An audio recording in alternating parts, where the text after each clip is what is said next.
Yo vengo a hablar del socialismo del siglo XXI, esa cosa vaporosa de la que habla Hugo Chávez, pero para enmarcarlo como lo que a mí me parece que es una variante peligrosa y novedosa de la Guerra Fría.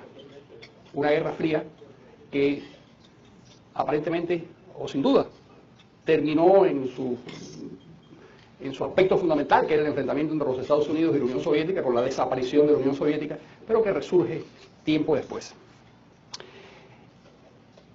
Ahora resurge con un elemento muy peligroso, y es que estamos ante una guerra donde solo hay un contendiente, donde solo hay sobre el terreno un ejército invisible planteando el combate, pero no hay frente a eso ninguna clase de defensa internacional.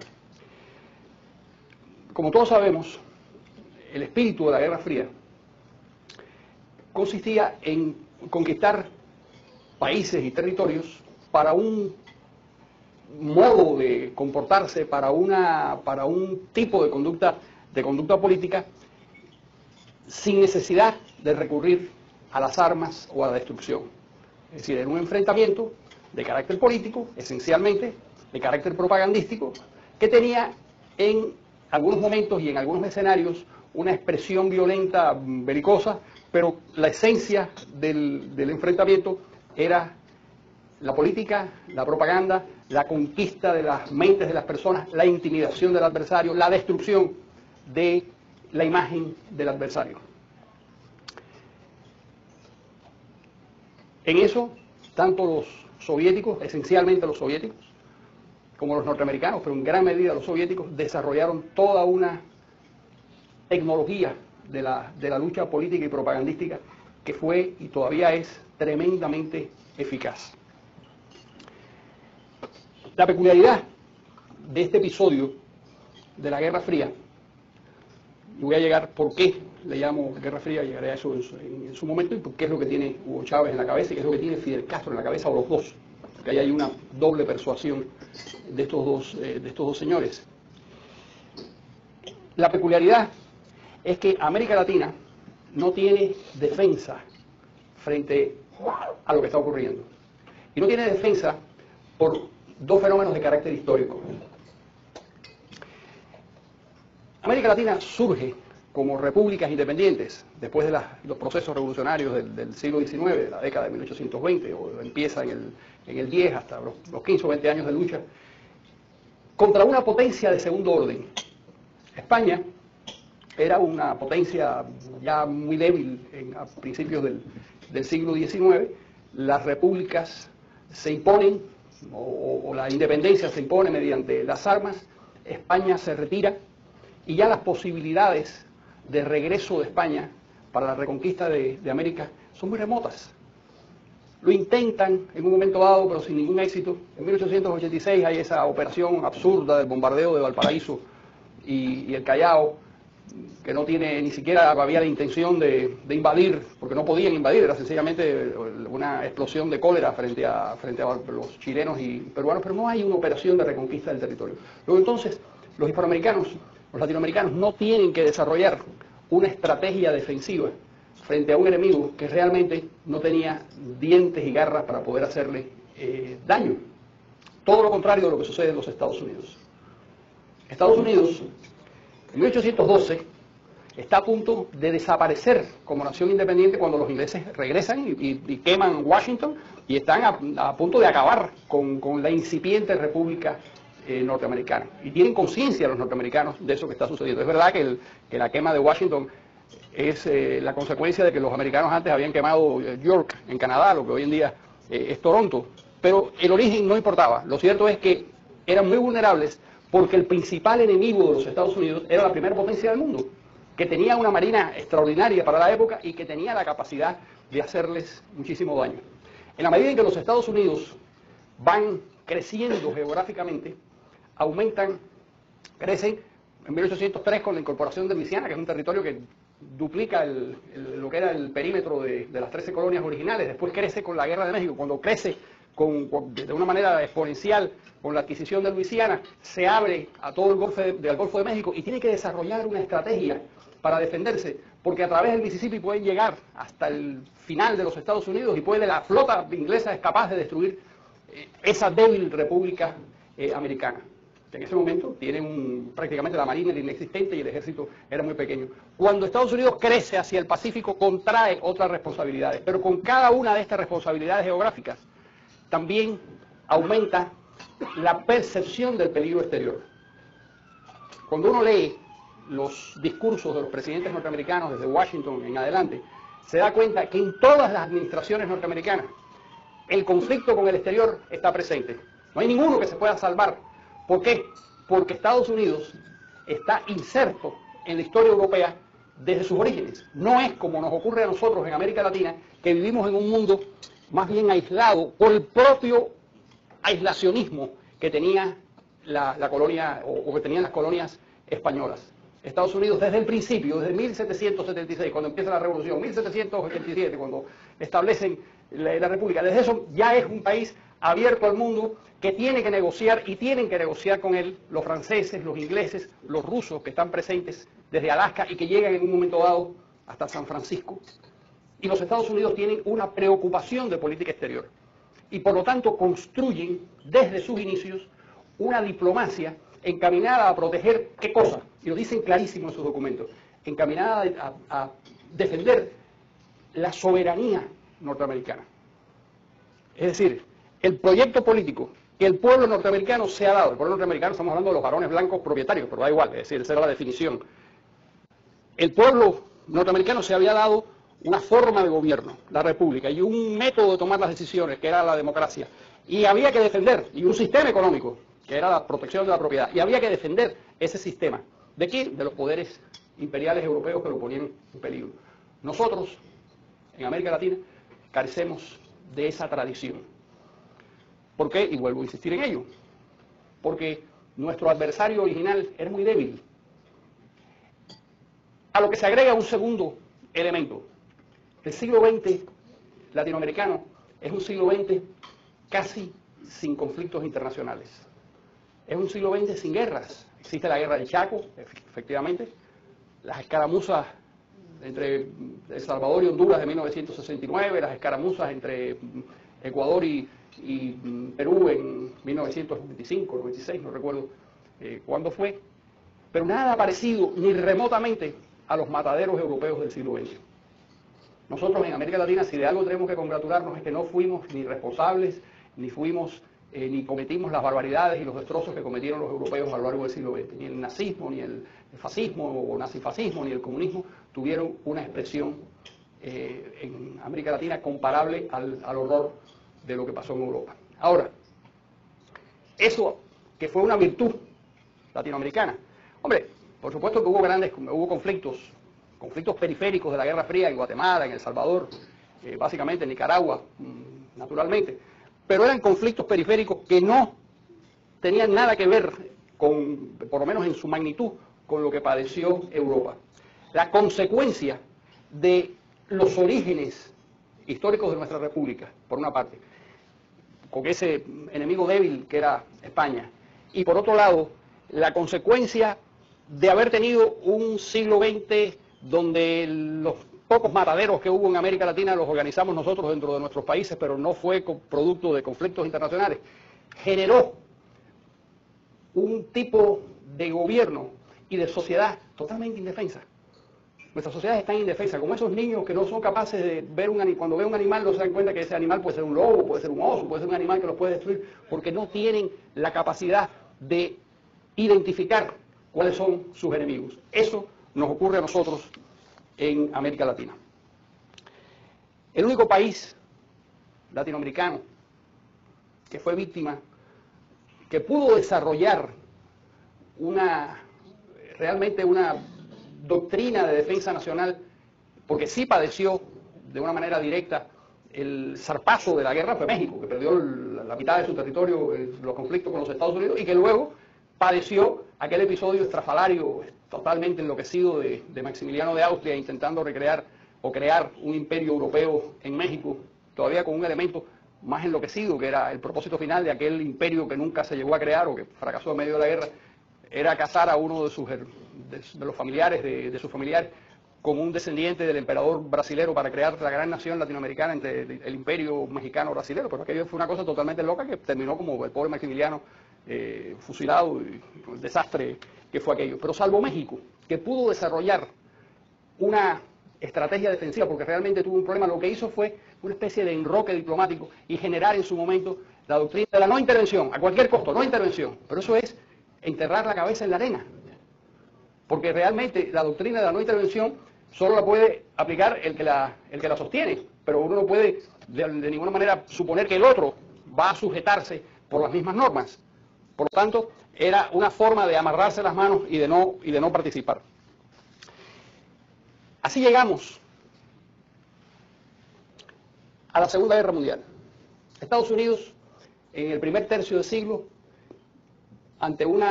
Estados Unidos que sí tiene esa vocación de gran potencia, que sí tiene una visión de los conflictos internacionales, ya es reconocido en el siglo XIX, en 1884, cuando se reúnen las potencias europeas para decidir el destino de África. El único país de América que invitan es Estados Unidos, 1884, la conferencia de Berlín.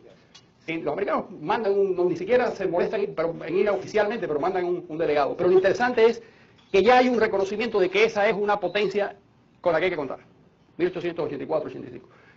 La guerra del 98 entre los Estados Unidos y España, que le coloca dentro del perímetro soberano de los Estados Unidos a Cuba, Puerto Rico, las Filipinas, que son 7.000 islas, y por supuesto antes ya había incorporado a Hawái. Esto lo que produce es un refuerzo de la diplomacia, de la política norteamericana, que ya tiene unas responsabilidades planetarias y que además las asume en el Caribe. ¿Por qué?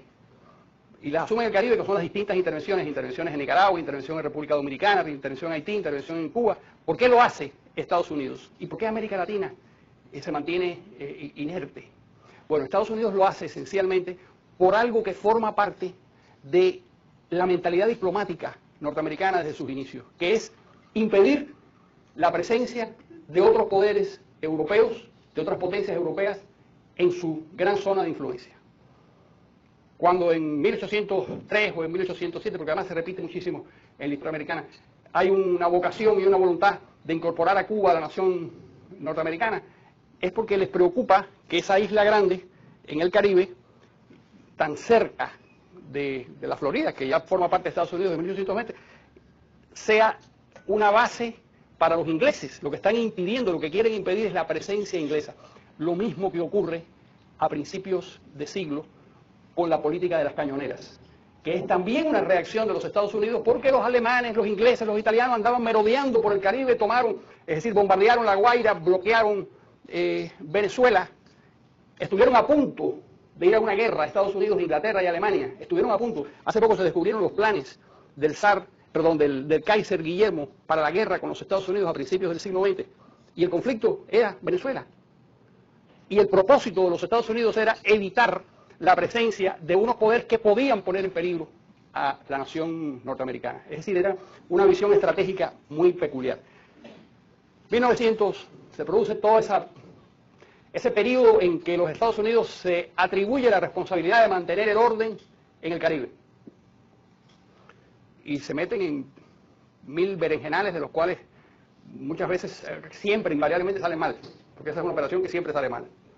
Incluso diseñan, que es una de las grandes paradojas, diseñan un mecanismo legal para controlar a los cubanos, que es la enmienda Platt, y acaban ellos atrapados por los cubanos en la enmienda Platt. Todos los partidos políticos utilizan la enmienda Platt para llevar a los norteamericanos al conflicto entre los criollos. Hay en las memorias de Sumner Welles, que fue el embajador norteamericano en Cuba, está contado, y se nos dimos cuenta que habíamos caído en una trampa. Nos utilizaban el peso de los Estados Unidos para sus conflictos internos. En 1919 hay un dictador nicaragüense llamado Adolfo Díaz, que pide que le pongan una enmienda Platt, porque era la manera de aplastar a sus enemigos. Y en Washington dice, no, ya tenemos una y no queremos, no, más no. Ya una es suficiente para el problema que esto nos crea. 1933, aparece Roosevelt en escena, liquida ese periodo, pero inmediatamente viene el fenómeno nazifascista y Estados Unidos vuelve a construir una política exterior para América Latina, dado que América Latina no tiene política exterior, ni entiende cómo insertarse, ni quiere, ni tiene esa vocación, pero Estados Unidos sí tiene el propósito de evitar que en el continente latinoamericano ocurran o estén presentes estos fenómenos que pueden afectar la soberanía norteamericana. Pues Estados Unidos construye una política para enfrentarse al eje nazifascista, que le cuesta, por ejemplo, el cargo en su momento a Arnulfo Arias en Panamá, cuando gana las elecciones y era muy proclive al eje alemán, y eso genera un golpe de Estado armado por el gobierno norteamericano, o por lo menos respaldado por el gobierno norteamericano. El enfrentamiento en Argentina entre Braden, el embajador norteamericano, y Perón, más o menos por las mismas razones. Es decir, hay una política que no es nuestra, sino que es norteamericana, por el vacío que se produce en la diplomacia latinoamericana. Después de la Segunda Guerra Mundial, inmediatamente terminada la Segunda, bueno, sin siquiera terminar la Segunda Guerra Mundial, comienza el enfrentamiento con los comunistas. Los ingleses, cuando toman Atenas de manos de los nazifascistas, tienen que pelear al mismo tiempo con el ejército alemán y con los comunistas. Es decir, el enfrentamiento no es posterior a la Segunda Guerra Mundial, ya es durante la Segunda Guerra Mundial, ya hay un primer conflicto e inmediatamente se desata y vienen todos los episodios que ustedes recuerdan.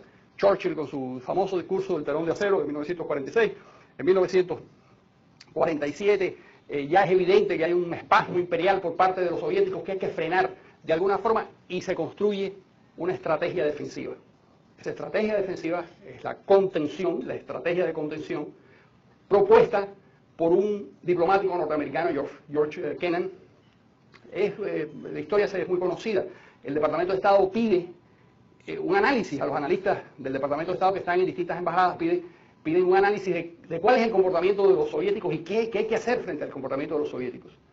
Y hay este diplomático que está en Moscú, que conoce bien la civilización rusa y conoce bien el mundo soviético, que escribe el famoso telegrama de las 6.000 palabras, donde explica cuál es el peligro comunista y qué se puede hacer. Y además es muy profético, porque dice que hay que contenerlo, que no hay que enfrentarlo, sino que hay que contenerlo y que eventualmente la incapacidad y la improductividad del sistema provocará su colapso. Y eso fue lo que efectivamente ocurrió 60 años después. Pudo no suceder, pero eso fue lo que sucedió. Ese famoso telegrama de Kennan es el origen de toda una estrategia diplomática que es la versión de la Guerra Fría. Ahora, del otro lado, tienen y desarrollan un tremendo expertise en la lucha política y propagandística, que comienza desde 1917, que comienza desde el momento de la revolución, cuando se instala la revolución bolchevique, porque los comunistas rusos tenían una visión también muy aguda de la importancia del terreno internacional. Y cuando salen a la conquista del planeta, no solo es porque tienen detrás de la ideología marxista-leninista, sino además porque están convencidos de que si no tienen partidos políticos fuertes y no hay un sistema de alianzas internacional, se puede desplomar el comunismo dentro de la Unión Soviética. Entonces lo primero que surge es el Comintern, y junto con el Comintern surge toda una estrategia que se va perfeccionando con el tiempo. Una estrategia de lucha, que consiste en defender una idea muy sencilla, que tiene dos aspectos. La idea es muy sencilla, tiene un aspecto positivo. El comunismo es el destino de la humanidad, es la justicia, es el amor convertido en obra de gobierno. Esa es la idea positiva. La idea negativa es: el capitalismo es terrible, es la injusticia, genera unos grandes problemas en la sociedad y está destinado a su destrucción y a su desaparición. Nosotros lo que estamos haciendo es acelerando un proceso inevitable de descomposición del capitalismo. A partir de esas dos ideas tan sencillas, todo lo que construyen en propaganda, en modos de comportamiento, es para reforzar esas dos imágenes que llegan a funcionar. Si uno lee los papeles de alguien tan admirable como Jean-François Rebel en 1980 y tanto, cuando hablaba desesperado, porque era un hombre que entendía perfectamente lo que pasaba, y hablaba con gran desesperación de el fin de las democracias, que había sido un periodo dorado y maravilloso e ilusionado de la historia del hombre, pero que estaba a punto de colapsar porque no tenía modos de defenderse. Y uno dice, bueno, esta era la visión pesimista de un demócrata tan comprometido con la defensa de la libertad como fue Jean-François Rebel, pero es que esa era la visión también que tenían los soviéticos. Si uno lee los papeles de Mitrovsky, el soviético, el archivero del KGB que deserta a Occidente y se lleva toda la documentación, son unos libros que están publicando realmente impresionantes. El libro tiene un título muy claro: El mundo iba en nuestra dirección. Ellos estaban convencidos de que el destino final, es decir, no mentía cuando el señor Khrushchev daba un zapatazo en la mesa y decía literalmente que en 20 años o en 30 años el mundo sería comunista, lo creía. Cuando Brezhnev estaba en medio de su locura expansionista, estaba convencido de que el mundo iba en esa dirección. Así que habían desarrollado un aparato político y de propaganda tan persuasivo que habían llegado a convencerse ellos mismos de la inminencia de su triunfo. Llegamos a 1989. Ustedes recuerdan, los que son muy jóvenes no lo recuerdan, pero yo lo recuerdo con gran emoción porque tuvimos, los que ya tenemos unos cuantos años, tuvimos la suerte extraordinaria, asombrosa, de haber presenciado el desmantelamiento del comunismo, la desaparición de la Unión Soviética, cómo afloró la verdad de la podredumbre y la miseria y la improductividad y el desastre y el horror de lo que era ese mundo. Y lo pudimos ver, algo que parecía imposible, y ocurrió súbitamente. Ocurrió a partir de que el señor Gorbachev se empeñó en algo que no podía ser, que era reformar el sistema e introducir mecanismos de análisis y de libertad dentro del comunismo para salvar al comunismo. Mucho tiempo, bueno, unos años después, el que era la conciencia de Gorbachev, Alexander Yakovlev, nos contó lo que pasó. Nos lo contó en Moscú, sentados en su despacho, que era el despacho de Suslov, aquel gran capo de la represión en la época de Brezhnev. Y él ocupaba ese despacho, un despacho que tenía el tamaño de esto. Y nos contó lo que pasó. Y al final se resume en una frase muy sencilla: el comunismo no se adaptaba a la naturaleza humana y fracasamos. Y aquello colapsó, se vino abajo. Cuando se viene abajo el comunismo, ¿qué ocurre en los Estados Unidos?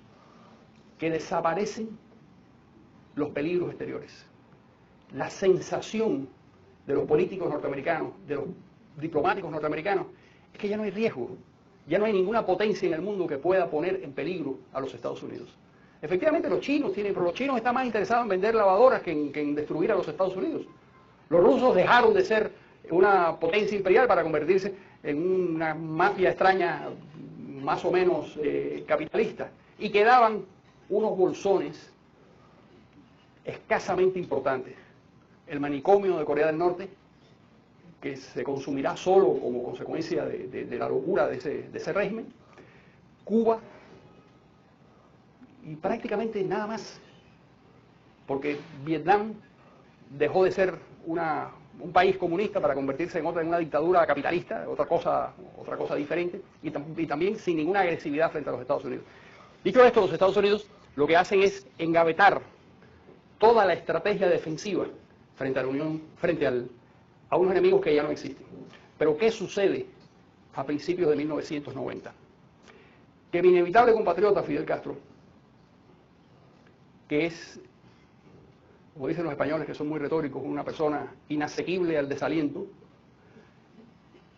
empieza a reorganizar con los vestigios que quedan de la Guerra Fría, empieza a organizar algo en lo que pudiera sustentarse la lucha contra la economía de mercado, la libertad, la democracia, y ese algo se fundamenta primero en el Foro de Sao Paulo.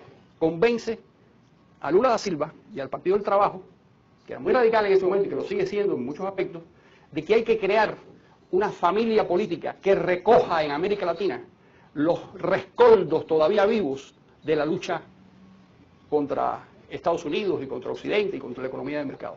Y se genera ese primer embrión de resistencia, que parece ser una cosa folclórica al principio, de unos tipos trasnochados que se reúnen a discutir cosas que ya no tienen ningún sentido porque el comunismo dejó de ser una opción seria para convertirse en algo poco importante.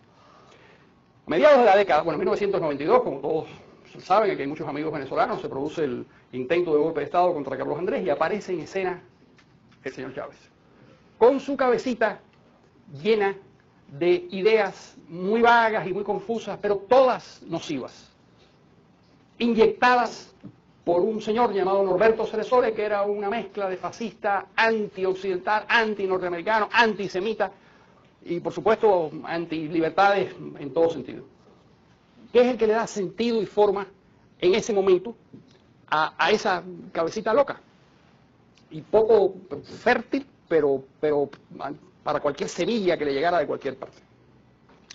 1995, este caballerito se aparece en Cuba. Los venezolanos castristas, con Rangel a la cabeza, le dicen al gobierno cubano que no le preste atención, que este es un fascista loco, con el que no hay que confiar. Pero Fidel se entrevista con él, porque Fidel estaba muy disgustado, porque Caldera había recibido a Jorge Mascanosa.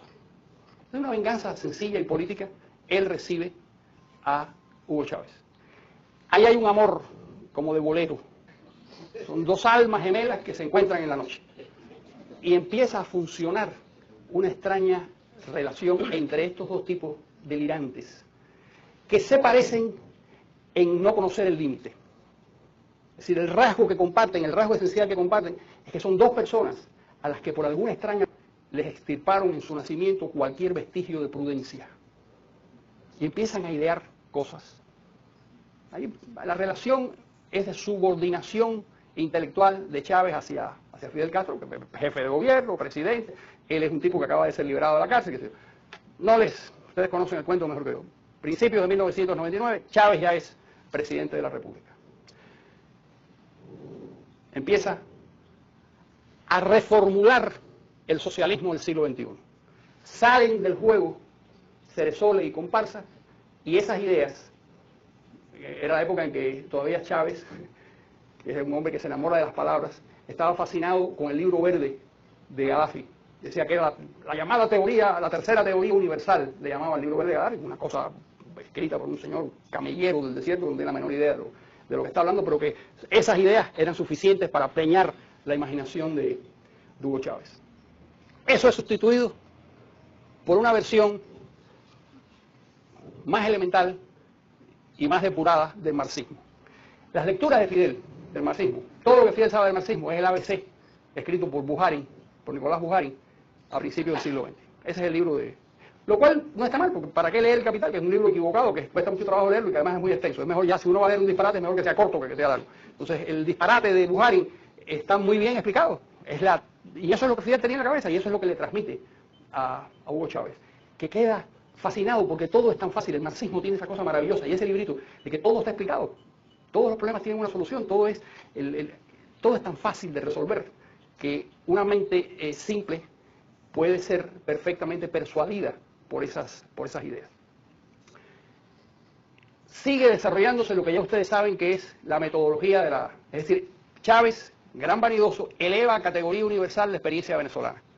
Llegamos al poder mediante elecciones, redactamos una constitución, desmantelamos los poderes de los tres poderes clásicos de la República, es decir, desmantelamos lo que es la estructura republicana y nos acogemos a un modelo caudillista, autoritario, donde la democracia es un método para tomar las decisiones que a nosotros nos conviene.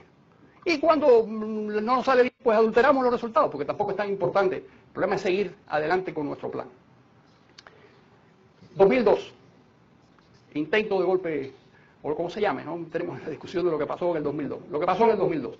La consecuencia de abril del 2002 es el estrechamiento de las relaciones entre Chávez y Fidel Castro a unos extremos que no estaban previstos. Ahí es donde Chávez se convence de que tiene que colocarse bajo la autoridad y el control de la seguridad del Estado cubano, que tiene que convertirse en un instrumento, porque es la única manera que tiene de salvar su régimen. El gobierno cubano le va a construir las aulas para que él pueda manejar al país durante el tiempo que le dé la gana. Y además, van a salir, y esta es la parte fascinante, si no fuera tan dolorosa, de la reunión de estos dos señores.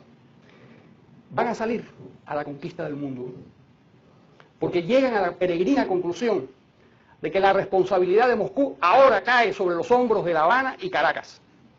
que ellos son los encargados de seguir adelante con la tarea que quedó trunca cuando los soviéticos fueron penetrados por el agente de la CIA, Gorbachev. Fidel estaba convencido que Gorbachev había caído bajo la influencia de la CIA, pero convencido, y lo despreciaba profundamente, y que a partir de ese momento tenían que desarrollar una estrategia para llevar adelante la revolución planetaria. ¿Por qué? Entre otras razones, por las mismas razones que los soviéticos tenían en 1917.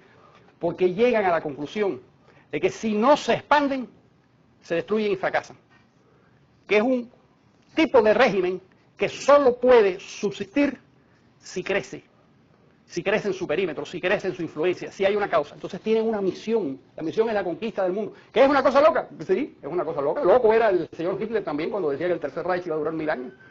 Loco es Kim Il-sung. El mundo está lleno de locos. La historia de la humanidad es la historia de unos locos que nos han guiado por los caminos más extraños. Es decir, eso no debe sorprendernos. Cualquier análisis racional de la historia nos lleva a la incomprensión y a la melancolía. Hay que evitarlo. Por una parte tienen esa misión. Por otra, tienen una metodología. ¿Cuál? La que aprendieron la que aprendió Cuba de los soviéticos. Lo que venía haciendo el Comintern desde 1917, lo que después hizo el GPU, lo que hizo la NKVD, lo que hizo el KGB. Es decir, una forma de lucha política, de conquista, que incluye varias cosas muy importantes.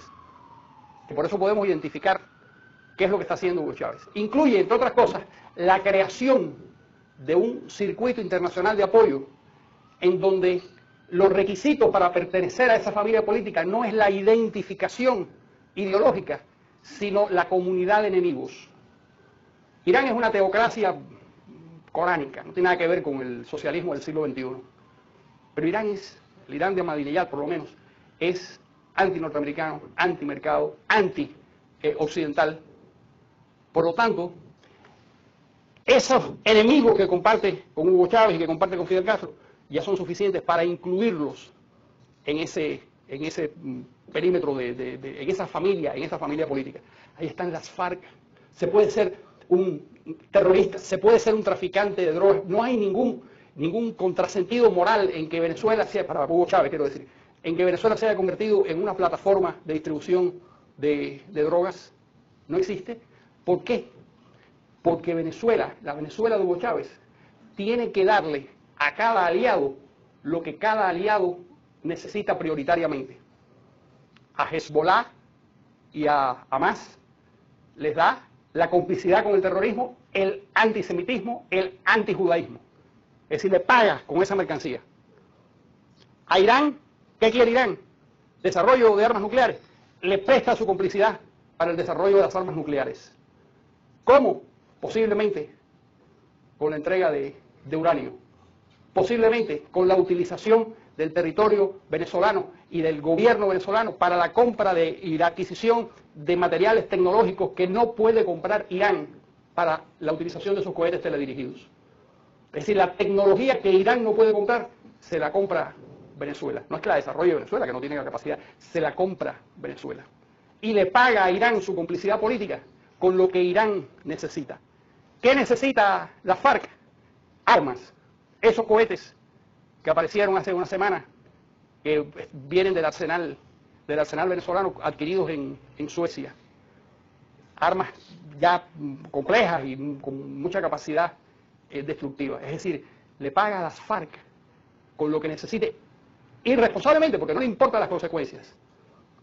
Si hay cohetes tierra-aire capaces de destruir aviones, y seguramente los hay, en el arsenal venezolano, y los necesitan los narcoterroristas de la FARC, se los va a dar. Porque es la mercancía con las que le paga. A las islitas del Caribe que las necesita para sus operaciones diplomáticas, les paga con petrodólares o con petróleo.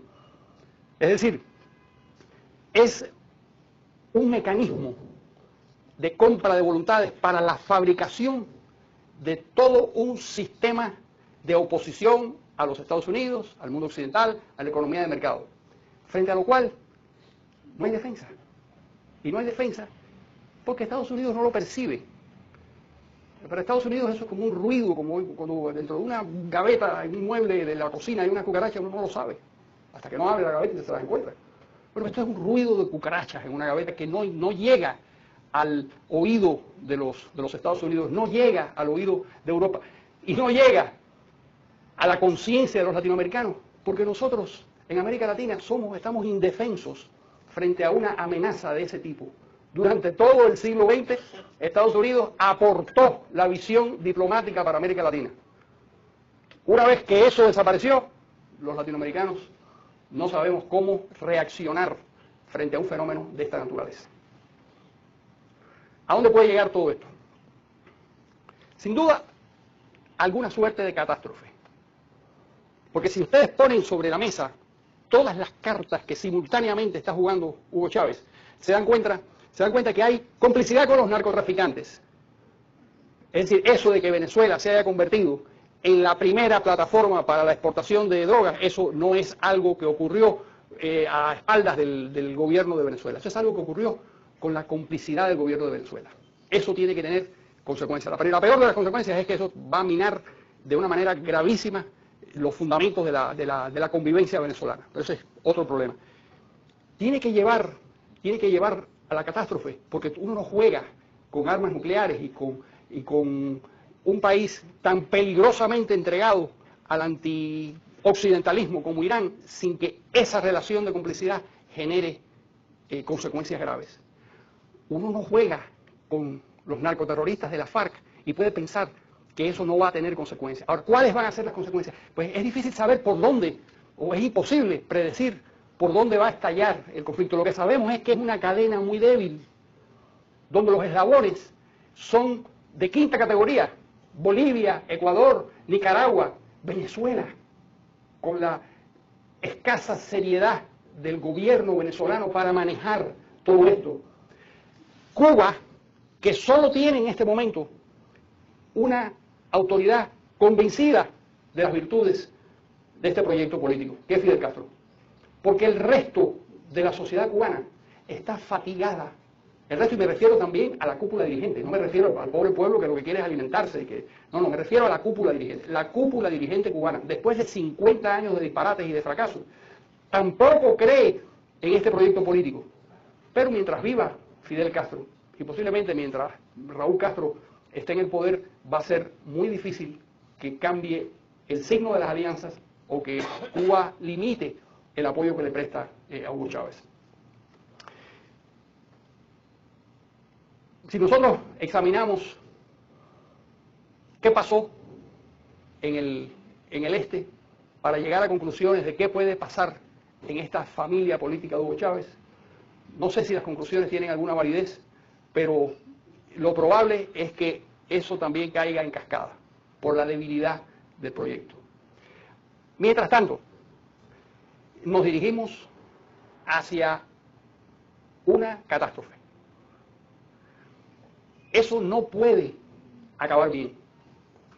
Hombre, ojalá que me equivoque, además me he pasado la vida equivocándome, así que tampoco me sorprendería, me encantaría equivocarme.